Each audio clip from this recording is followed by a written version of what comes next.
Bab 022. Wina bangun, dan pergi menuju kamar diikuti Ken dari belakang. Begitu sampai di dalam kamar, Wina berbaring di ranjang kecilnya. Biarlah, meski kecil tetapi lebih baik daripada harus tidur satu kamar dengannya.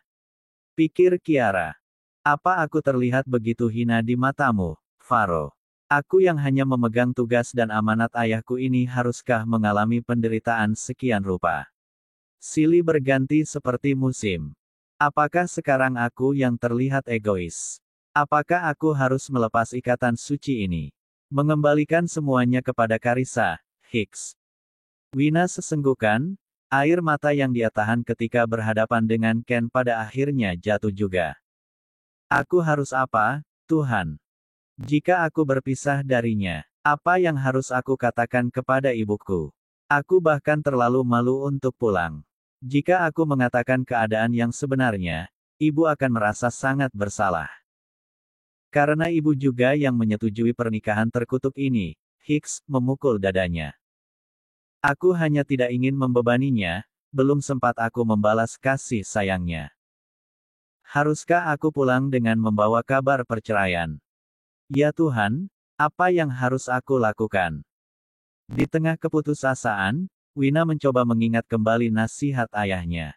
Wina, tembikar yang kau lihat indah di toko besar seberang sana itu, yang harganya mahal, kau tahu bagaimana prosesnya. Dia dibuat dari jenis tanah yang baik, jenis tanah pilihan lalu dibentuk, dijemur, dibakar, disempurnakan, dan dibakar lagi sampai benar-benar kuat.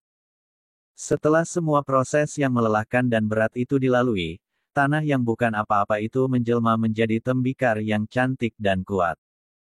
Begitu pula manusia, setiap orang memiliki dukanya masing-masing. Ada yang terlihat bahagia padahal di dalam hatinya sengsara. Ada yang kaya harta, padahal hatinya melarat. Ada yang hidup sederhana, tetapi jiwanya tenang.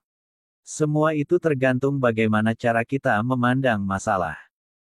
Duka itu selalu ada, Nak, yang membedakan hanya cara kita menghadapi dan keluar dari duka itu.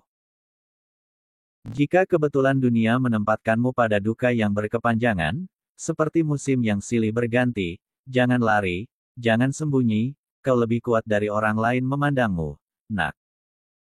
Kau harus sabar menghadapi itu. Tidak ada hati yang tidak luluh dengan kesabaran dan ketulusan jiwamu, Wina. Petua berharga yang tidak akan pernah Wina dengar lagi, seumur hidupnya. Tanpa bu, air mata mengalir sejurus pandangan matanya. Bergulir begitu saja membasahi kedua pipi Wina. Dia ingat betul bagaimana ayahnya yang begitu tegar dalam menerima takdir Tuhan ketika dirinya divonis menderita penyakit jantung koroner. Sampai pada hari kematiannya sudah ada satu ring yang bersarang di jantungnya. Sebagai manusia Wina sudah berusaha memberikan yang terbaik untuk ayahnya, namun Tuhan lebih mencintainya. Tidak tega dengan rasa sakit yang tidak jua berlalu, maka Tuhan memanggilnya. Tapi aku bukan tembikar, ayah. Aku hanya daun kering di sisinya, daun yang beterbangan. Tak tentu arah. Aku tak ubahnya ranting patah yang berserakan di kakinya, sungguh aku tidak berarti apa-apa di mata suamiku, ayah. Wina semakin terisak, bahkan ketika kelopak matanya tertutup rapat bulir bening tetap keluar dari sudut matanya. Egoisnya kedua bola mata itu, mereka tiada henti mengobarkan perasaan sedih di hati Wina. Malam itu Wina terlelap, tidak peduli lagi dengan pakaian yang melekat di tubuhnya. Dia nyalakan kipas angin kecil di kamarnya lalu menutupi seluruh tubuhnya dengan selimut. Meringkuk seperti ulat bulu yang bersembunyi di balik dedaunan. Apa saja yang dilakukan anak itu? Melempar beberapa berkas yang dia pegang sampai berserakan di lantai. 2 hari ini Nyonya terus berdiam diri di dalam kamar, Tuan Muda. Bagaimana dengan kuliahnya? 2 hari ini Nyonya juga membolos kuliah, Tuan. Sudah bagus aku kuliahkan dia di kampus mahal dan bergengsi. Dasar wanita sialan. Tidak tahu terima kasih. Mungkin Nyonya sedang kurang enak badan, Tuan Muda. Aku tidak peduli, Ken. Kau harus peduli, Tuan muda, karena kau adalah suaminya. Ken hanya menunduk, mencoba menarik napas di sela-sela ketakutannya. Jadi dia hanya keluar untuk makan. Menggebrak meja. Sudah seperti benalu saja, makan tidur, makan tidur. Selama ini nyonya tidak pernah makan makanan yang dibuat oleh bibi aneh, tuan muda. Ken menunduk sopan, seketika Faro melayangkan pandangan sinis. Lanjutkan. Begitu. Kurang lebih arti tatapan matanya. Nyonya menggunakan uang dari hasil bekerja di minimarket untuk membeli mie instan, makanan ringan, bahkan beras, tuan muda. Cih, pantas saja belum ada tagihan di kartu yang aku berikan. Bertopang dagu. Lalu motor matik itu kembali menatap tajam. Apa Agra yang membelikan itu?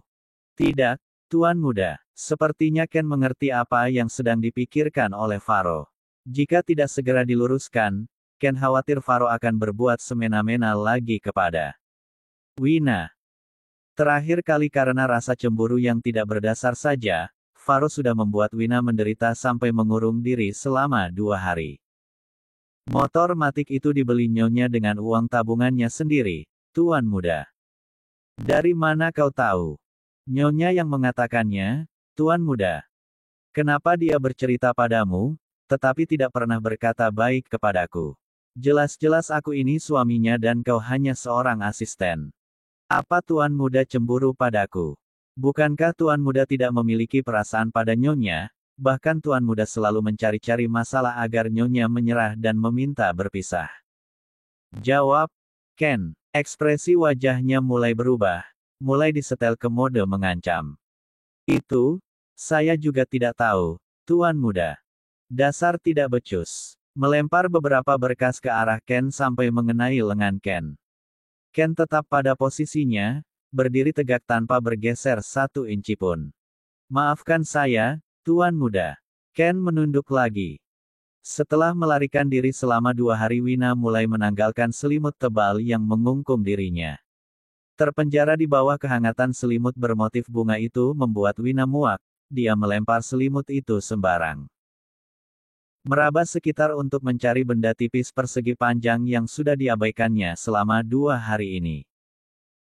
Begitu handphone menyala beberapa notif media sosial dan pesan chat dari Alisa dan Faro memenuhi handphonenya. Termasuk pesan dari Dahlia, adik kesayangannya. Ketika handphone Wina aktif itu artinya semua pesan dan notifikasi langsung tersambung ke handphone suaminya. Termasuk SMS dari Agra yang menunjukkan kekhawatiran dan kepedulian berlebih. Dert. Siapa sih telepon tidak lihat situasi dan kondisi. Wina menggerutu, baru juga handphone itu aktif sudah ada panggilan masuk saja. Agra. Wina bangun, menyandarkan tubuhnya di punggung ranjang. Menarik napas beberapa kali, akan sangat merepotkan jika Agra mendengar suaranya yang serak karena pertengkaran beberapa hari lalu. Cek, cek, him, 1, 1, cek. Oke, setelah memastikan suaranya sudah membaik dia segera mengangkat telepon dari Agra. Halo, sambut Wina. Semoga aman, harusnya sih sudah aman kan? Ya Tuhan Wina, kemana saja kau? 2 hari ini aku mencoba menghubungimu, kau sakit. Tidak. Alisa juga menghubungimu, tapi handphonemu tidak aktif. Apa terjadi sesuatu? Tidak. Tidak. Tidak, terus. Apa tidak ada jawaban lain? Hanya Kau yakin tidak terjadi sesuatu padamu? Kau baik-baik saja, Wina. Beberapa hari ini firasatku tidak enak, aku sampai menelepon Alisa. Takut kau kenapa-napa, sambarnya dari seberang sana. Aku memang sakit, Agra. Aku tidak baik-baik saja, Agra. Aku menderita sekali, aku sudah diperkosa oleh suamiku sendiri. Dan aku memilih untuk melarikan diri seperti seorang pengecut. Apakah jika aku berkata seperti itu kau akan mengerti posisiku, Agra? Kau akan tetap menerimaku. Iya, aku baik-baik saja, Agra.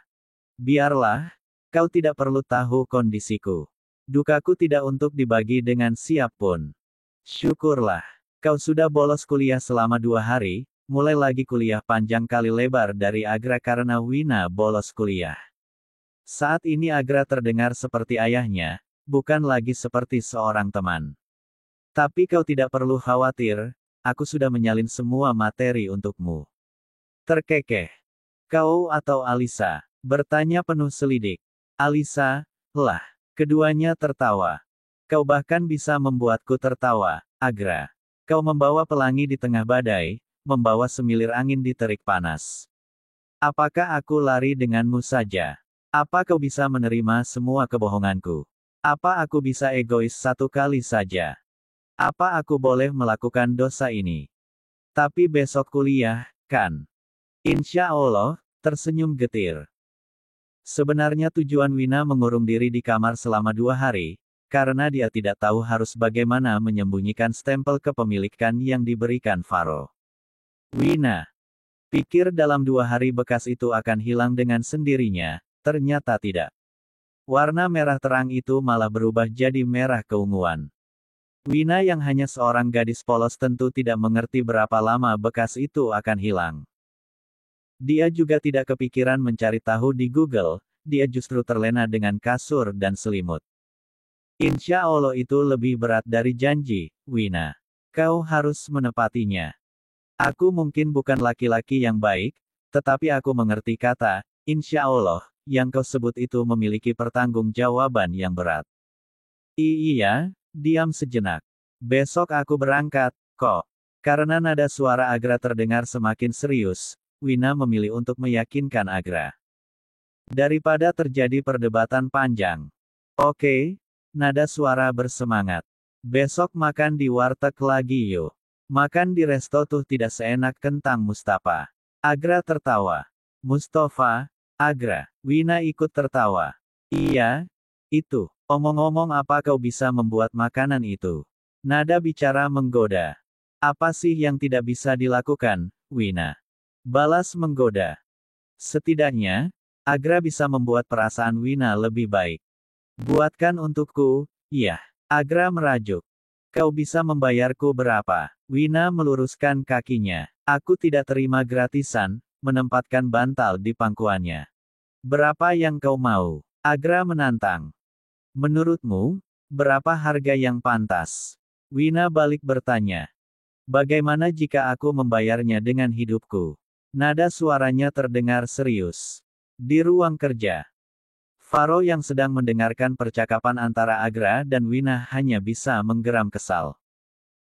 Wina, sosok yang tidak pernah benar di matanya tentu saja membuat Faro merasa seperti sedang dipermainkan oleh kepolosan Wina. Jadi pelajaran yang aku berikan untukmu belum cukup, Wina. Bagus, kau benar-benar wanita penggoda. Pandai sekali kau bercanda dengan laki-laki lain. Cih. Faro tidak tahan, entah mengapa ada perasaan marah merayapi hatinya. Dia melempar smartphone itu ke atas lantai. Membayar dengan hidupmu, menggebrak meja kerja. Kau pikir milik siapa hidup, Wina? Milikku, hanya milikku. Wina itu milikku. Dengusnya. Makan di warteg, bolos kuliah. Bagus Wina, bagus. Berbudi sekali kelakuanmu di belakangku. Faro keluar dari ruang kerjanya dan memacu langkah lebar-lebar mendekati kamar Wina. Sepertinya Faro tidak sabar untuk memberikan hukuman pada Wina. Entah jenis hukuman apa lagi yang akan Wina dapat dari suaminya. Kamar Wina. Iya, besok lagi. Tidak, aku tidak akan bolos. Kau pikir aku senang bolos? Hahaha, itu sih kamu. Oke. Baik. Dari balik pintu kamar Wina yang kecil dan tidak kedap suara itu, Faro bahkan bisa mendengar percakapan mereka. Faro mengepalkan tangannya. Cih, kau pikir dirimu itu siapa? Berani sekali berlagak sok polos di depanku, lalu menggoda laki-laki lain di belakangku. Faro meletakkan tangannya di handle pintu, ketika akan menekannya Faro terdiam. Mencoba berpikir jernih. Mengembalikan kewarasannya. Tunggu, bukankah seperti ini sudah bagus? Aku bisa menggunakan alasan ini untuk menceraikannya. Mama tidak akan menyalahkan aku. Lagi pula bukan aku yang salah, dia yang bermain gila di belakangku. Pikiran jahat itu membuat Faro mengurungkan niatnya. Daftar kalimat makian yang sudah tersusun di otaknya buyar begitu saja. Dia memutar kembali tubuhnya, menjauh beberapa langkah dari pintu. Dia itu kenapa? Untuk apa dekat-dekat dengan laki-laki macam Agra? Apa aku belum cukup untuknya? Menggerutu kesal. Tunggu, bukankah aku memang tidak ingin bersamanya? Untuk apa aku berpikir diriku ini layak atau tidak untuknya? Hahaha. Mengapa aku harus semarah ini? Aku punya Karissa, dia tidak ada apa-apanya jika dibandingkan dengan Karissa, manggut-manggut, meyakinkan dirinya sendiri. Karissa wanita hebat, cantik, dan berbakat, mondar-mandir di depan kamar Wina. Bukankah jika Wina tidak cantik, Agra juga tidak akan tertarik? Yah, dia cukup cantik, tetapi tidak cukup jika dibandingkan dengan Karissa. Mengangguk mantap. Sial. Kenapa aku harus membandingkan mereka berdua? Jika seperti ini terus, bisa gila aku. Faro memukulkan tangannya di tembok. Apa aku cemburu? Cih, tidak mungkin. Faro mencibir dirinya sendiri. Bibir Wina terluka, pergelangan tangannya juga terluka. Seluruh tubuhnya dipenuhi bekasku, dia pasti kesakitan. Faro bergumamam lagi, memutar kembali tubuhnya. Terlebih aku juga memaksanya meminum pil itu. Tangannya sudah mendarat lagi di handle pintu. Memangnya kenapa kalau dia sakit? Itu salahnya. Mengangkat tangannya. Dia yang keras kepala. Faro berbalik lagi. Tapi tadi aku kasar sekali padanya, berputar lagi. Setaan. Sebenarnya aku ini kenapa? Faro terus mondar-mandir di depan kamar Wina. Batinnya sedang bergelut dengan perasaannya sendiri. Perasaan yang entah apa namanya. Ada begitu banyak hal yang dia pikirkan, hampir saja membuatnya kehilangan kendali. Kelak. Wina keluar dari kamar. Faro panik, dia menempelkan tubuhnya di tembok, memegang apa saja yang bisa dia jadikan alasan. Lukisan ini bagus, bingkainya indah. Sial, apa yang sedang aku lakukan, sih? Ada apa? Wina mundur, tubuhnya bergetar. Jelas rona ketakutan terpancar di wajahnya, bagaimana tidak? 2 hari yang lalu Faro membanting tubuhnya, mencekik, mencengkram bahkan mencuri kesuciannya. Faro merebut paksa kehormatannya, bahkan melukai tubuh Wina. Wina merasa tak ada bedanya antara dirinya dan wanita-wanita di luar sana yang berusaha mendapatkan kemewahan hidup dengan naik ke atas permadani milik Faro. Perlakuan Faro padanya jelas-jelas tidak manusiawi. Sampai meninggalkan jejak trauma yang mendalam. Tubuhnya secara alami merespon dan merasa ketakutan. Faro memperhatikan, menyapu pandangan dari atas sampai bawah. Tubuhnya bergetar. Dia takut padaku. Aku tanya, sesedang apa kau di sini? Faro menyandarkan tubuhnya di tembok.